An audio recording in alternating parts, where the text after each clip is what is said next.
para o metanol depois do consumo de bebidas adulteradas, porque são muitas as dúvidas ainda sobre esses sintomas, o que fazer em caso de suspeita.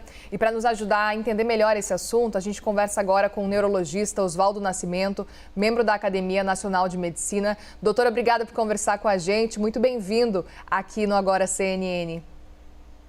É um prazer, Muriel, ainda mais num problema tão sério no momento, né, no Brasil, né? Pois é, eu gostaria muito de entender, antes de mais nada, como que o metanol age no corpo. Por que a gente está nesse cenário de tanta preocupação, doutor? Então, nós temos o nosso fígado é impressionante como ele metaboliza. Ele pega uma determinada substância e fragmenta essa substância para formar outras. É exatamente o que acontece com o etanol e com o metanol. No caso, o metanol, no metabolismo do metanol, são duas as substâncias que surgem. Uma, que é o ácido fórmico, esse é o grande problema, porque isso aí altera a nossa atividade oxidativa, ou seja, toda a parte mitocondrial, que é aquilo que nos dá energia em todos os tecidos, fica comprometida. Isso é muito rápido, porque em 30 minutos já se chega a um pico, digamos assim, da substância circulando, e com isso, então, começa o desenvolvimento dos sintomas que vão aparecer com 12 a 24 horas. Aí reside o perigo, porque a sensação é exatamente aquela quando a gente toma uma bebida alcoólica, que é o etanol que está atuando, em que a pessoa se sente um pouco eufórica, animada, e depois, então, passa para aquela fase com um estado nauseoso, um pouco de vômito, enfim, começa aquele problema da ressaca. E essa ressaca, exatamente esses sintomas, dor de cabeça, cabeça pesada, isso acaba se fazendo de um modo muito mais evidente com o uso do metanol. Esse é o problema, é esse espaço de tempo, porque o processo já vai acontecendo no nosso organismo e vai levando a problemas, principalmente no nosso sistema nervoso central, envolvendo o cérebro, medula e como também o nervo óptico. É muito interessante esse ponto, doutor, porque geralmente o que a gente percebe pelos relatos é de que as pessoas acreditam que estão passando realmente por uma ressaca no outro dia, até que começam a ter sintomas fora do comum, né? A gente estava ouvindo agora o ministro da Saúde trazendo informações relevantes com relação a esse antídoto. O quão atentos a gente tem que estar com essa possibilidade do antídoto, mas ainda assim é necessário a gente ficar preocupado, atento. Qual que é o cenário com esse antídoto agora, que seria, né, no caso, o etanol? Quais são as características? Então, o fomepizol, que é o antídoto que o ministro referiu, ou seja, exatamente ele bloqueia essa enzima que transforma o metanol em ácido fórmico. Ou seja, ele é muito interessante, mas o processo aí no fígado é competitivo. Se você der etanol, ou por via por sonda ou até mesmo venoso, esse etanol faz com que retarde mais ainda. Ou seja, eu não estou recomendando ninguém que beba mais um pouco para deixar o fígado competindo e, com isso, atuar em cima do etanol e não do metanol. É importante que nós tenhamos, sem dúvida, um antídoto, mas, acima de tudo, que os colegas e os centros de saúde, que toda a equipe de saúde dos hospitais fiquem muito atentas quanto a isso. E, mais ainda, é aquela questão que acontece, Muriel, que o pessoal acaba tomando seu porrezinho e acaba não comunicando. E muitos desses, quanto mais o tempo passa, e o processo é muito rápido, já começa a haver lesões cerebrais importantes. Pode haver, por exemplo, necrose de uma região do centro do cérebro, que é o cutâneo. Os núcleos da base pode ocorrer hemorragia. E quando se consegue que o paciente sobreviva, é cerca de 60%, se você cuida adequadamente, 60% a 70%, ele pode ficar com sequelas. Eu vou dar um exemplo. Devido a essas lesões dos núcleos da base, pode ficar parkinsoniano. Você imagina como é importante o diagnóstico muito rápido. E mais ainda, os testes laboratoriais demoram. Você veja bem que apenas 11, parece, pacientes que foram testados e confirmados, que é muito pouco. Agora, o problema é que não é só a intoxicação no Brasil, não é um problema só esse que está alarmando, mas a gente tem que aproveitar essa oportunidade e dizer que as intoxicações do Brasil são muito frequentes, são mais frequentes do que nós imaginamos, e muitas se apresentam também desse mesmo modo.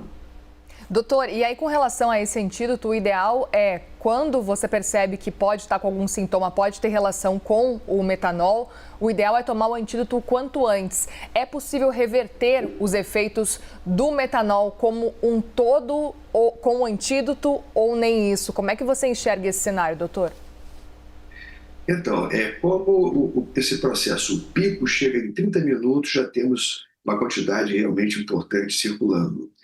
Aí, então, de 12 a 24 horas surgem os sintomas, o início dos sintomas, né? Então, começa o paciente a apresentar a sensação de não só gastrointestinal, começa a ter alterações visuais, uma delas é o chamado campo de neve, a pessoa começa a ver as coisas muito embranquiçadas, com pontinhos, e por aí vai, cefaleia, dor de cabeça, começa a ficar mais ainda incoordenado, que a gente chama de atáxico, e daí vai evoluindo para alteração da consciência, coma, morte.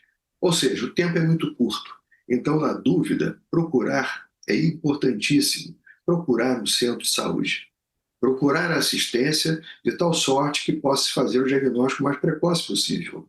E nesse caso, certamente que o que se vai fazer no centro que tem hemodiálise é primeiro começar com o elemento competidor, que é o etanol, ou via oral ou endovenosa. Depois, então, a hemodiálise, enquanto se aguarda a possibilidade de se utilizar, por exemplo, o fomepizol, quer dizer, esse inibidor da enzima que favorece a degradação do metanol e formação do ácido fórmico. Doutor, a gente teve a orientação por parte do ministro da Saúde de realmente não consumir destilados, que a tampinha seja de rosca, né? Que é possível não fechar completamente. Queria entender, diante desses casos, qual a orientação que você passaria para quem está agora nos acompanhando e que fica com essa dúvida, porque o medo bate no fim das contas e a gente fica com essa preocupação de o que fazer diante desses casos. Qual o movimento, enfim, é apostar em cervejas, vinhos. Nesse caso, o que fazer? É esquecer da bebida alcoólica como um todo? Doutor, explica pra gente qual que seria a orientação nesse caso. Olha, você foi precisa, Gabriel, quando você falou da cerveja e do vinho, né? Porque essa história de rosca, isso é bobagem, entendeu? O falsificador, ele o faz de uma maneira, de uma habilidade que quase que é impossível a gente perceber olhando a garrafa. Até pessoas experientes, a gente acaba percebendo que houve mobilização, colocado ali dentro, não aquele whisky com aquele brand, com aquela marca real. Isso já acontece há muito tempo. Então, no momento, eu tenho filhos, já falei para eles, essa história de vodka, gin, ouviu? Nem pensar whisky, vamos segurar um pouquinho e vamos partir mais para o vinhozinho ou para uma cerveja. Muito mais seguro, pelo menos por enquanto. Embora já tenhamos tido episódios, por exemplo, de comprometimento da própria cerveja em nosso meio. Então, a fiscalização é tudo.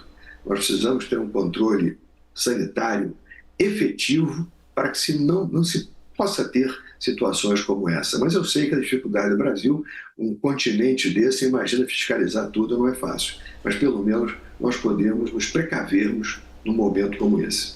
Bom, doutor, e para quem na sexta-feira, ontem ou agora no sábado acabou bebendo algum destilado e agora está preocupado com a possibilidade aí de ter algum sintoma, qual é aquele sintoma que vai deixar todo mundo em alerta? Porque tem gente que confunde realmente os sintomas de uma ressaca com os sintomas do metanol. Não à toa a gente viu a quantidade de gente achando que estava tudo bem porque era ressaca. Quais são aqueles sintomas que a gente precisa ligar o alerta realmente?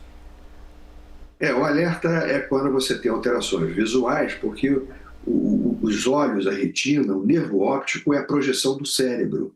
Então, os sintomas visuais, começa escotoma, começa alterações visuais, principalmente esse chamado campo de neve, esses escotomas branquinhos, parece que você está olhando um campo de neve. Isso aí praticamente a gente pode dizer que está ocorrendo intoxicação, particularmente pelo metanol. É uma das características, não é só dele, mas também o estado nauseoso, dor de cabeça, ou seja, até para ficar mais fácil para quem nos ouve, se o porre está diferente, corre porque vai ser problema. Teremos problema, porque não é comum a gente ter esse tipo de sintoma visual, nem dor de cabeça tão forte, nem comprometimento importante do estado de alerta, não é comum. Se isso ocorrer, direto é melhor pecar por excesso. e procurar o serviço de saúde, sempre. Sem dúvida, nós conversamos com o neurologista Oswaldo Nascimento, membro da Academia Nacional de Medicina. Obrigada mais uma vez, doutor, pela conversa aqui. Um bom fim de semana para o senhor. Eu agradeço, um grande abraço a todos. Obrigada, doutor.